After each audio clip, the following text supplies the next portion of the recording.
सास, बहू और ताबीज। सुप्रिया का रोज किसी न किसी बात पर अपनी बहू तारा से झगड़ा होता ही रहता। दोनों स्वभाव से जिद्दी और अड़ियल थे। दोनों में से कोई भी एक दूसरे के आगे झुकना नहीं चाहता था। फिर एक दिन, तारा कहाँ मर गई थी तू अभी तक? सुबह से शाम हो गई, घर में इतना काम पड़ा है, ये सब छोड़कर कहाँ मौज मस्ती करने गई थी?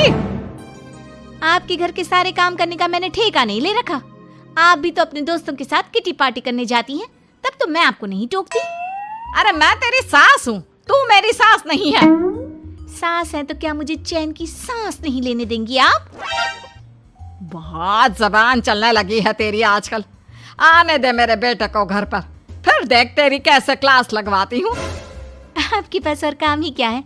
बाहर पड़ोसियों से मेरी बुराई करना और घर में पति से। हाँ तो अब तेरा काम भी तो ऐसे ही होते हैं ना। तारीफ के लायक कोई भी काम किया है तूने आज तक? बस जुबान चलवा लो, कैंची से भी तेज चलती रहती है। सिर्फ जुबान ही नहीं, हाथ पैर भी चलते हैं, जिनकी वजह से आपको घर में इतनी सफाई देखने को मिलती है, वरना आपको तो अपनी किटी पार्टियों से फुर्सत नहीं मिलती। तो कहना क्या चाहती है? घर का क्या सारा काम तू खुद अकेले करती है? तो और क्या नौकरानी करती है? इसी तरह तारा और सुप्रिया में आए दिन लड़ाई होती। दोनों के दिन की शुरुआत ही एक दूसरे से लड़कर शुरू होती और लड़कर ही खत्म होती, मानो ये अब उनकी दिनचर्या का हिस्सा बन चुकी हो। शाम को तारा का पति वैभव घर आता है। वैभव को देखते ही उसकी माँ सुप्रिया उसके पास आती है और कहती है, बेटा वैभव, अच्छा हुआ जो तू आज जल्दी घर आ गया। देखना तेरी बीवी सुबह से मुझसे लड़ी जा रही है। माँ की बातें सुनकर वैभव तारा को जोर जोर से आवाजें देने लगता है। क्या हुआ जी, इतना चीख क्यों रहे हो? तारा, तुमने आज फिर माँ से लड़ाई की? अरे लड़ाई मैंने नहीं की, शुरुआत पहले इन्होंने की थी। समझा दीजिए अपनी माँ को। मुझे कहीं भी आते जाते टाइम टोके नहीं, वरना मैं अपना सामान बांधकर मायके चली जाऊंगी। इतना कहकर तारा वहां से चली जाती है। ये सब क्या चल रहा है माँ? किसी दिन मैं आप लोगों के चक्कर में जरूर पागल हो जाऊंगा। आप लोग कभी प्यार से क्यों नहीं रहते? अरे वो हमेशा मेरी बातों का उल्टा जवाब देती है बेटा। अब तू ही बता मैं क्या करूं? तो आप उसे ताने मारती ही क्यों है माँ? वाह बेटा वाह, तुझे मेरे ताने दिखते हैं, उसका बात करने का तरीका नहीं दिखता। देखा नहीं वो किस तरह से बात करती है मुझसे। मुझे माफ कीजिए माँ, मुझे आप दोनों के बीच में पड़ना ही नहीं है। आप दोनों ही एक जैसे हो। इतना कहकर वैभव वहां से चला जाता है। वैभव के जाने के बाद सुप्रिया सोच में पड़ जाती है। धीरे धीरे समय बीतने लगता है और एक दिन सुप्रिया को पता चलता है कि उनके गांव में एक महात्मा ठहरे हुए हैं जो वशीकरण करना जानते हैं। तो सुप्रिया भागते हुए उन बाबा का पता ढूंढने निकल पड़ती है। इस बात की खबर जैसे ही तारा को चलती है, वो भी उस बाबा की खोज में निकल पड़ती है। अगले दिन सुबह, आज तारा और सुप्रिया दोनों ही बहुत अच्छे मूड में होती है। ना सुप्रिया तारा को देखकर कोई ताना मारती है, ना तारा अपनी सास से बेवजह उलझती है। दोनों मिल बांटकर रसोई में काम करती हैं। भाई तारा, जरा मुझे वो चाय पत्ती पकड़ाना। ये लीजिए माँ जी, क्या आप मेरे लिए भी चाय बना देंगी? अरे हाँ हाँ, क्यों नहीं। इसी तरह दिन बीतते हैं और दोनों का रिश्ता भी निखरने लगता है। ऐसे ही देखते 3 महीने बीत जाते हैं। आजकल ये मैं क्या देख रहा हूँ? अचानक आप दोनों के बीच इतना प्यार कैसे हो गया? एक दिन था जब कभी माँ आप तारा को ताने देते देते नहीं थकती थी, और तारा, तुम पहले तो कितना उलझती थी माँ से, तो अब ये अचानक क्या हो गया आप दोनों को? अरे यह सब तो एक बाबा का कमाल है, जिसने मुझे ये ताबीज दिया था। सुप्रिया के हाथ में बंधा ताबीज देखकर तारा चौंक जाती है। ये ताबीज तो उस बाबा ने मुझे भी दिया था, आपको अपने वश में करने के लिए। इसका मतलब तू भी उस बाबा से मिलने गई थी? आपकी हरकतों की वजह से ही मुझे जाना पड़ा था। ये सब क्या चल रहा है? मुझे तो आप लोगों की कोई भी बात समझ में नहीं आ रही। सुप्रिया वैभव को सारी बात बताते हुए कहती है, अरे जैसे ही मुझे पता चला कि हमारे गांव में जाने माने तांत्रिक बाबा आए हुए हैं जो वशीकरण करना जानते हैं, तो मैं बिना देरी किए उनके पास चली गई और बहू को अपने वश में करने की इच्छा उनके सामने रखी, जिससे ये मेरी हर बात माने। बाबा, मैं अपनी बहू से बहुत दुखी हो चुकी हूँ। वो मेरी एक बात नहीं मानती। आप कुछ ऐसा कीजिए बाबा जिससे मेरी बहू मेरी हर बात मानने लगे। पहले आप मुझे अच्छे से बताइए, आपको अपनी बहू से आखिर परेशानी क्या है? बाबा वो मुझसे कभी प्यार से बात नहीं करती। मैं उसे एक बात सुनाती हूँ तो वो पलट कर 4 बातें सुनाती है। आप कुछ ऐसा कीजिए ना जिससे मेरी बहू सारी बातें मानने लगे।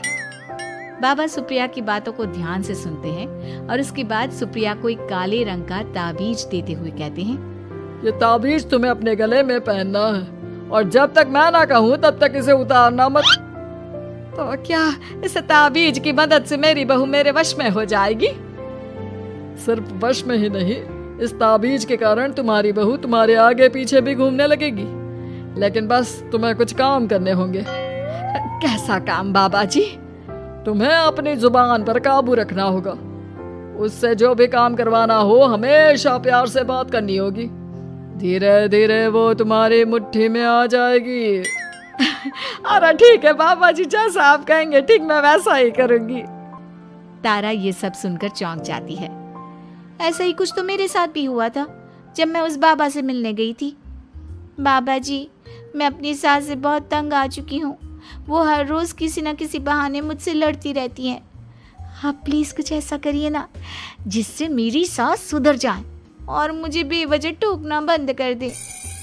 तारा की ये बातें सुनकर पहले तो बाबा सोच में पड़ जाते हैं। उसके बाद वो तारा को भी काले रंग का ताबीज पकड़ाते हुए कहते हैं, ये लो बिटिया, इसे अपने गले में पहन लो और जब तक मैं तुम्हें इसे उतारने के लिए ना बोलूं तब तक इसे उतारना नहीं। इस ताबीज को पहनने से तुम्हारी सास तुमसे प्यार करने लगेगी और दिन रात तुम्हारे आगे पीछे घूमेगी। ये सुनकर तारा बेहद खुश हो जाती है। बाबा, इस ताबीज का असर कब तक होगा? अगर तुमने मेरी सारी बातें मानी तो इस ताबीज का असर तुम्हें 2 दिन बाद ही दिखने लगेगा। उसके लिए सबसे पहले तुम्हें अपनी सास को इज्जत देनी होगी, उनके साथ प्यार से बर्ताव करना होगा और अगर कोई भी काम भी करवाना हो तो प्यार से ही बात करनी होगी। फिर देखना वो कैसे तुम्हारे इशारों पर नाचती है। ठीक है बाबा जी, जैसा आपने कहा है मैं ठीक वैसे ही करूँगी। इसका मतलब उस बाबा ने हम दोनों को एक जैसे ताबीज देकर पागल बना दिया। जरूर कोई ढोंगी बाबा होगा। इतने में ही बाबा भी उनके घर पहुंच जाते हैं और मुस्कुराते हुए उनकी ओर आते हैं और उनसे उनके हालचाल पूछते हुए कहते हैं, ताबीज का असर हुआ या नहीं? बाबा जी, आपने हमें एक ही जैसा ताबीज देकर पागल बनाया है। ऐसा कैसे? ताबीज ने अपना काम तो पूरा ही किया है। आप दोनों को देखकर लगता तो नहीं कि अब भी आप लोगों के बीच कोई खटपट है। खटपट तो नहीं है बाबा जी।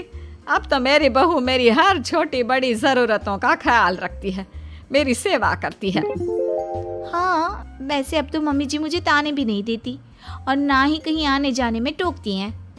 जानते हो ये सब कैसे संभव हुआ? कैसे बाबा जी?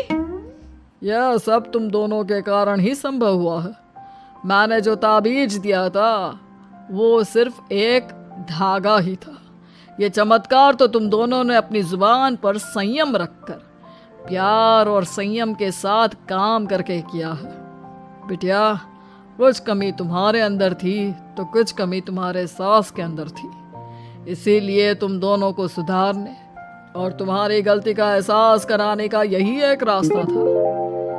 बाबा की ये सारी बातें सुनकर सुप्रिया और तारा एक दूसरे की ओर देखने लगते हैं। अब उन दोनों को अपनी गलती का एहसास होता है।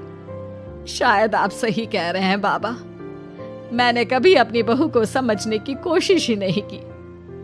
मैंने भी तो कभी आपकी उम्र और ओहदे का लिहाज नहीं किया और जो जब मन में आया बोलती चली गई। हो सके तो मुझे माफ कर देना मम्मी जी।